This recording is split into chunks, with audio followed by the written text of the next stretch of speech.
Hi everyone, my name's Sophia and I'm here representing the Eat Well part of today's presentation. I'm really excited to get the chance to come here today and do something a little bit different and speak to you all about how eating well is so important when we're thinking about having a healthy life. In a relay formation on your tables, you're going to send one person at a time to collect every single 21 item that's out there in the room. 21 items, let's go!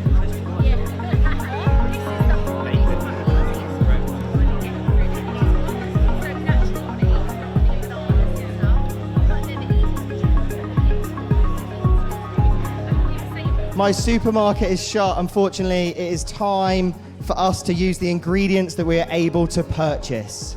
Really what Eat Well means to us is that it's a quick and easy shortcut to making healthy choices. Whether you're on the pitch or on the playground, we have loads of different foods across the M&S food hall that meet our Eat Well criteria. With all the different diets that come around, whether that's keto, Atkins, paleo, etc., these are all kind of dietary fads that come and go, but when it comes to healthy eating, the real nuts and bolts of it are the same.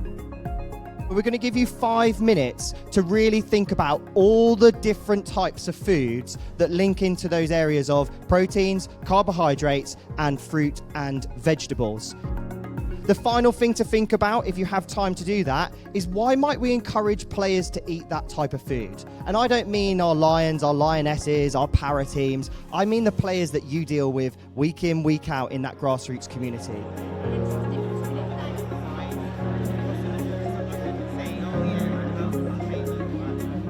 There are some amazing conversations happening inside the room around the different types of food that you might have that link to carbohydrates, protein, fruits and vegetables. A lot of us are probably thinking about that pre and post football environment. So what would we have pre-football? What would we have post-football?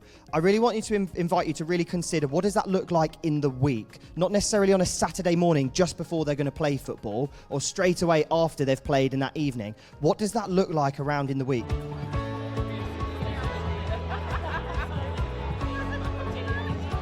Feels like we've got quite a good understanding in the room around what's healthy for you, the types of foods that we'd love the players to be eating before they come to training, but actually there's some really key things that are quite challenging, whether that's the time of your training, so you might be coming straight from school or it's over dinner time, and actually having that really convenient and quick and easy healthy meal. The first formation is the high fuel formation, the 3-1-1 formation. And that represents 3 portions of carbohydrate, 1 portion of protein, and 1 portion of fruit or vegetables. The second formation is the repair formation, the 2-2-2 formation. That represents 2 portions of carbohydrate, 2 portions of protein, and 2 portions of fruit or vegetables. And finally, we have our protect formation, the 3-2-1 formation, which represents 3 portions of fruit or vegetables, 2 portions of protein and 1 portion of carbohydrate. Now, based on the formations that you've got on your table, I want you to discuss what you think the coaching points might be for that formation and come up with a meal that represents it. But the challenge that we've got for you here is to really start to discuss and talk about the different types of coaching points or things that we'd ask those young people to do if you were to talk to a young person around this.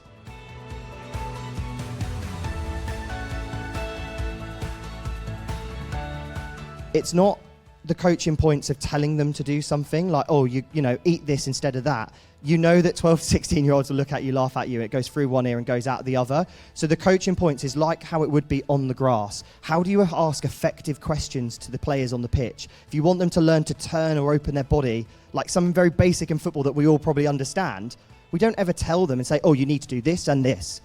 You might teach them the fundamentals, but you ask really open, probing questions that gets them to think and gets them to connect to the topic that you might be training on a Tuesday, Monday, Wednesday, whatever night of the week it might be. So it's really all about variety being kind of the spice of life when it comes to nutrition. And I know it's not always easy to distill these types of messages within the players, but actually just learning more about some of those key nutrients and those key behaviours. It's about making those kind of small changes to be able to fuel yourself for what you're doing in that day. There are so many takeaways that you can take from anything like this, and we're talking